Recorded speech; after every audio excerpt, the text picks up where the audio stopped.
नमस्कार दोस्तों, एक बार फिर अपने YouTube चैनल में आप सभी का स्वागत करते हैं। आज के इस अंक में पश्चिम बंगाल से संबंधित जो अभी वहाँ पे राजनीतिक घटनाक्रम चल रहा है उसके बारे में चर्चा करेंगे। ममता बनर्जी के साथ विधानसभा चुनाव के बाद जैसा खेला हो रहा है, जो उनकी 2021 की एक मशहूर लाइन थी, विधानसभा चुनाव में खेला होगा, वो खेला 2026 के विधानसभा चुनाव के बाद उनके साथ हो रहा है।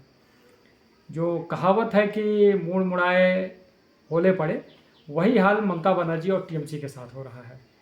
अभी 26-27 दिन हुए हैं विधानसभा चुनाव के रिजल्ट आए। इसी बीच में बीजेपी की सरकार भी वहाँ बन गई है, वो काम भी करना स्टार्ट कर दी है। बीजेपी ने अपना पूरा मंत्रिमंडल भी बना लिया है। लेकिन चुनाव रिजल्ट के बाद जिस तरह टीएमसी में भगदड़ मची हुई है, जिस तरह टीएमसी में तोड़फोड़ मची हुई है, सांसदों का, विधायकों का, पार्षदों का लगातार पार्टी से मोह भंग हो रहा है, इस्तीफे हो रहे हैं। इसके अलावा जनता का जो आक्रोश है पिछले 15 सालों का टीएमसी नेताओं के प्रति, वो खुलकर सामने आ रहा है और वहाँ नए नए दृश्य देखने को मिल रहे हैं। विधानसभा चुनाव के बाद ममता बनर्जी ने अपने खासम खास शोभन देव चट्टोपाध्याय को नेता प्रतिपक्ष बनाया था, लेकिन टीएमसी के ही लगभग बहुत सारे ऐसे विधायक थे जो उनको पसंद नहीं करते थे और उन्होंने उस पर बगावत कर दी। और आज ही विधानसभा अध्यक्ष रतीन्द्र बोस से मिलकर जो बागी गुट है, जिसमें लगभग 59-60 के करीब विधायक हैं, उन्होंने एक अपना नया नेता प्रतिपक्ष बनाने के लिए ऋतुव्रत बनर्जी का नाम प्रस्तावित किया है और विधानसभा अध्यक्ष ने उसको जो है मंजूरी भी दे दी है। तो मतलब विधानसभा में टीएमसी का देखा जाए तो 2 नेता प्रतिपक्ष हो रहे हैं, लेकिन क्योंकि जिसके पास संख्या बल ज़्यादा होगा वही नेता प्रतिपक्ष माना जाएगा। और टीएमसी के 80 विधायक हैं, जिसमें से 21 विधायक लगभग ममता बनर्जी के साथ हैं और 59 विधायक जो है बागी गुट हैं। और बागी गुट में ऋतुव्रत बनर्जी के नेतृत्व में जो है काम करेंगे और उन्हीं को नेता प्रतिपक्ष विधानसभा अध्यक्ष ने बना दिया है, मतलब मंजूरी दे दी है। इसके अलावा टीएमसी के और 4-5 नेता हैं जिनको विधानसभा का उप नेता एक तरह से बनाया गया है, जिसमें जावेद अहमद खान, सबीना यास्मीन, सालू शाह, संदीपन शाह, ये लोग हैं जो उप नेता प्रतिपक्ष होंगे। तो इस तरह जो बागी गुट था उसने टीएमसी ममता बनर्जी को जोरदार झटका दिया है और लगातार टीएमसी के जुड़े हुए नेता, विधायक, सांसद, वो बीजेपी नेताओं के साथ मिलना, शुभेंदु अधिकारी के साथ मीटिंगों में शामिल होना, ये सब क्रियाकलाप जो है सरकार बनते ही स्टार्ट हो गया था। और पारिवारिक पार्टी का यही असर होता है। जो भी राजनीतिक परिवारवादी पार्टियां हैं, जिनका कोई मतलब सैद्धांतिक क्रियाकलाप नहीं है, जो कैडर बेस पार्टी नहीं है, जिनका ना कोई लिखित संविधान नहीं है, जो एक व्यक्ति विशेष के द्वारा स्थापित पार्टी और वही उसको नेतृत्व देता है, और जब वो सत्ता से हट जाता है या उसकी मृत्यु हो जाती है तो उस पार्टियों का हाल वही होता है। जैसे अभी ममता बनर्जी के साथ हुआ, तमिलनाडु में जयललिता के AIADMK के साथ वही हो रहा है, और भी बहुत सारी पार्टियां हैं जी। कर्नाटक में JDS के साथ वही हो रहा है। मतलब जो पार्टी बनाता है, जो सत्ता में रहता है, जब तक वो सत्ता में रहता है तब तक लोग अपने फ़ायदे के लिए उसमें गलत सही हर तरह के लोग जो है उसमें शामिल होते रहे हैं, और जैसे ही वो सत्ता से बाहर होता है लोग उसका साथ छोड़कर बाहर हो जाते हैं। और बंगाल के अंदर बीजेपी पहली बार सत्ता में आई है। आज़ादी के बाद से लगातार वहाँ कांग्रेस, वामपंथी और टीएमसी की सरकारें रही हैं। 34 सालों की वामपंथी सरकार को हटाकर ममता बनर्जी 2011 में सत्ता में आती हैं। जो सारे वादे, जो सारे क्रियाकलाप वामपंथी पार्टियों के होते हैं, टोल बनी, भ्रष्टाचार, भाई भतीजावाद तो नहीं था उसमें, लेकिन भ्रष्टाचार बहुत पैमाने था, बेरोजगारी बहुत थी, महंगाई थी, ये सब चीज़ें थी, इंडस्ट्री सारी छोड़कर बंगाल चली गई थी। ये सब मुद्दा बना के ममता बनर्जी ग्राउंड पे काम करके वो सत्ता में आती हैं। लेकिन वो 15 सालों में जिस तरह उन्होंने सरकार चलाई, और सरकार के अलावा जिस तरह उनकी सरकार में भाई भतीजावाद, परिवारवाद का बोलबाला हुआ, उसके अलावा सांप्रदायिक राजनीति और भ्रष्टाचार, टोल बरी, और पूरे देश में कहीं भी आपने सुना होगा कि किसी पार्टी का टोल होता है। सरकार मतलब रोड होगा, रोड कंपनी जो बनाएगी वो टोल लगाएगी, या सरकार अपना टोल रखेगी। लेकिन पश्चिम बंगाल के अंदर टीएमसी नेताओं के अपने टोल थे, और हज़ारों की संख्या में टोल थे। सरकार बदलते ही वो सारे टोल हट गए हैं। और अभी जिस तरह के वहाँ वीडियो आ रहे हैं, बहुत सारे ऐसे नेता हैं जो छोटे छोटे ग्राउंड पे काम करने वाले, जो लोगों से केंद्रीय योजनाओं का लाभ दिलवाने के लिए पैसे ले रहे थे, खासकर ग्रामीण जो प्रधानमंत्री आवास योजना होता है, ऐसी योजनाएं हैं जिसमें लोगों को पैसा मिलता है डायरेक्ट घर बनाने के लिए। वो लाउड स्पीकर पे लोग अनाउंस करवा रहे हैं कि आप जिन लोगों ने पैसा दिया है वो अपना पैसा वापस ले जाएं। और ऐसे कई सारे वीडियो आए हैं जिसमें लोग पैसा वापस भी कर रहे हैं। कई सारे ऐसे वीडियो आए हैं कि विधायक के जो सेक्रेटरी होता है प्राइवेट, उसको लोग चप्पलों से औरतें मार रही हैं क्योंकि उसने पैसा ले लिया था किसी काम के लिए।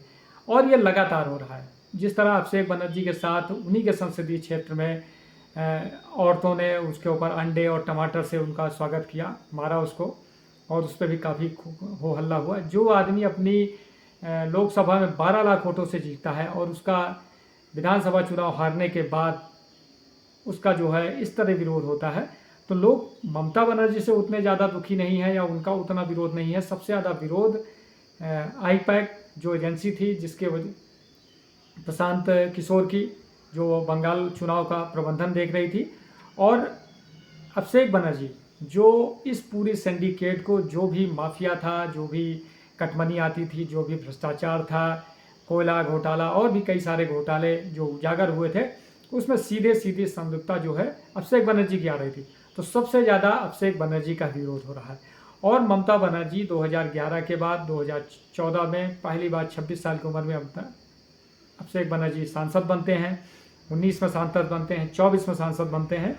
और जिस तरह उन मतलब संसद के अंदर वो धमकी देना, मतलब एक एग्रेसिव राजनीति करते थे, और ज़्यादातर कॉरपोरेट कल्चर में राजनीति करना पसंद करते थे। आईपैक के साथ वो काम करते थे, और इसी वजह से कई सारे नेता उनका साथ छोड़कर भी टीएमसी से अलग हुए। मुकुल राय अलग हुए, बाद में उनको जाना पड़ा।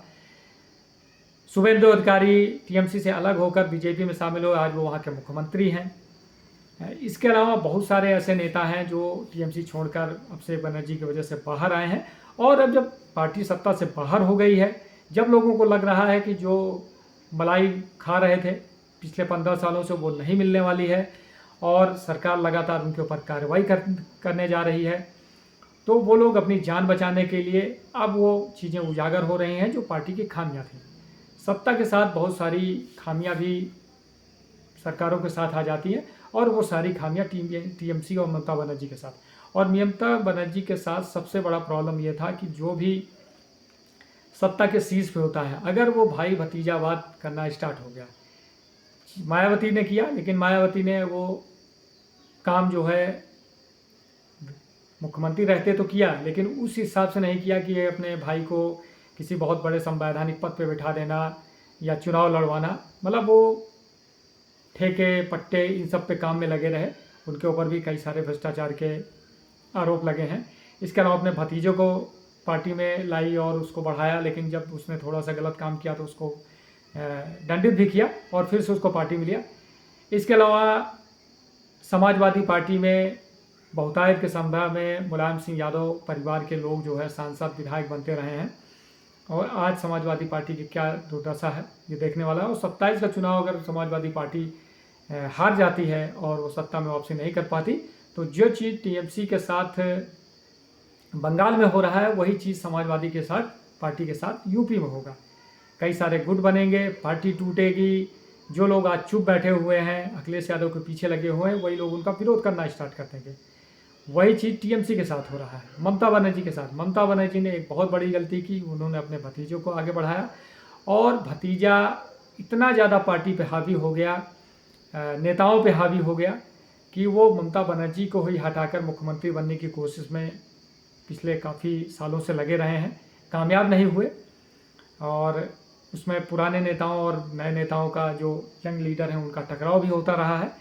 और अब सत्ता से हटने के बाद सबसे ज़्यादा अगर कोई टारगेट पे है तो वो अभिषेक बनर्जी है। अभिषेक बनर्जी के ऊपर लगातार नए नए खुलासे हो रहे हैं, नए नए उनके ऊपर भ्रष्टाचार के मुकदमे दर्ज हो रहे हैं।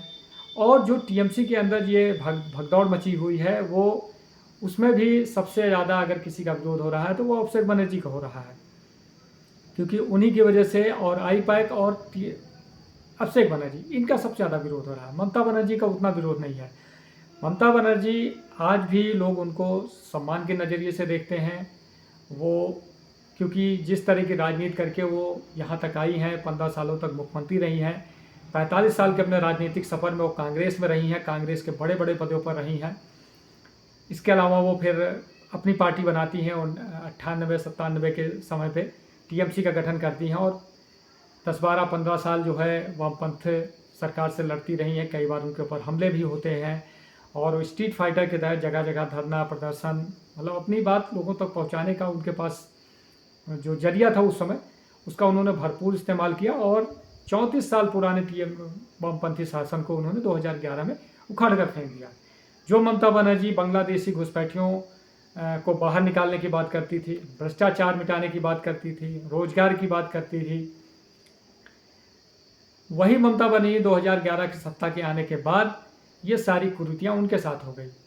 सांप्रदायिक राजनीति के कारण, वोट बैंक की राजनीति के कारण एक विशेष संप्रदाय को परिश्रय देना, बांग्लादेशी घुसपैठियों को परिश्रय देना, हजारों हजार लाखों की संख्या में बांग्लादेश घुसपैठियों का 24 परगना और जो बॉर्डर ज़िले हैं वहाँ पे उनका आधार कार्ड, वोटर आईडी कार्ड बन जाना, राशन कार्ड बन जाना, और ये सिर्फ एक विशेष समुदाय को, अपने वोट बैंक को काबू में रखने के लिए ये सब कर रही थी।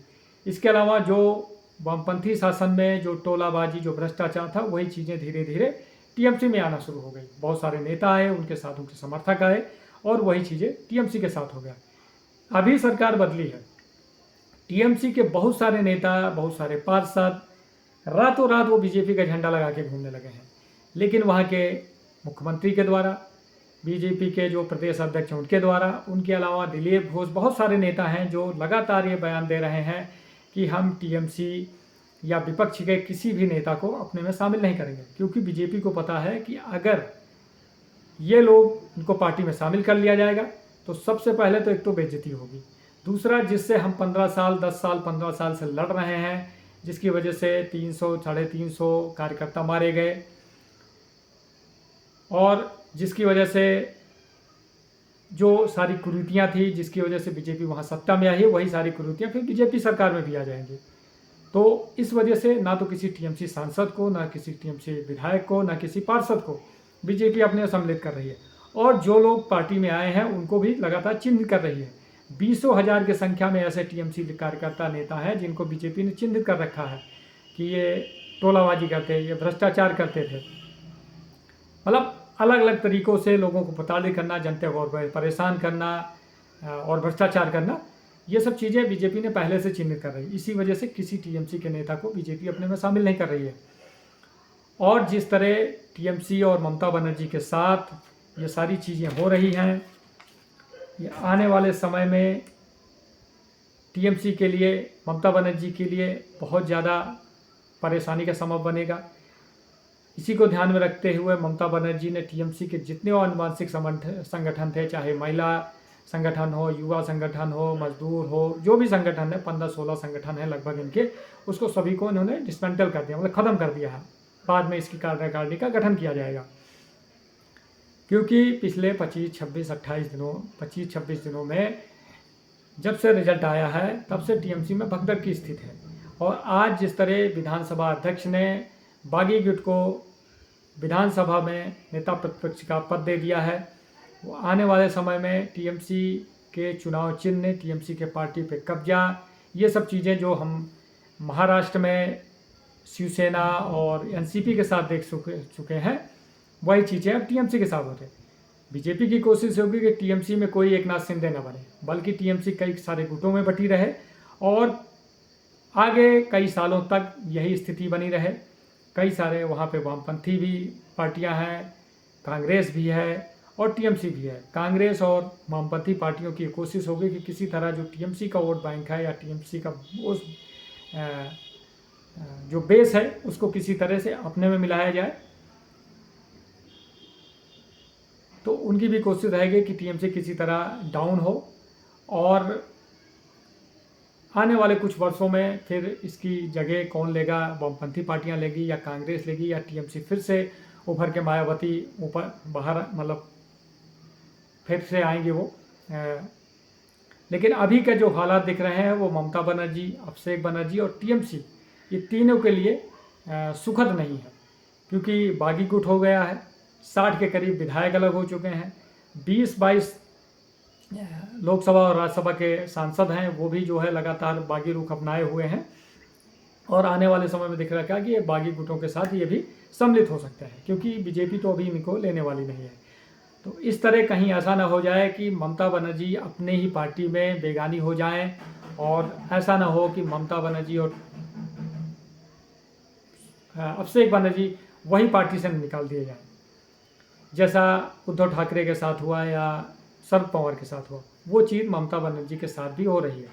ममता बनर्जी विरोध प्रदर्शन कर रही हैं, लगातार जो है बैठकें कर रही हैं, लेकिन ना तो उसमें नेता कोई शामिल हो रहा है। जो उनके 20-22 विधायक बचे हुए हैं और 10-15 सांसद बचे हुए हैं, वही उनके साथ अभी तक मजबूती से लगे हुए। लेकिन कब तक लगे रहेंगे, क्योंकि एक बार पार्टी बिखरना स्टार्ट होती है तो फिर उसको रोकना बहुत मुश्किल हो जाता है।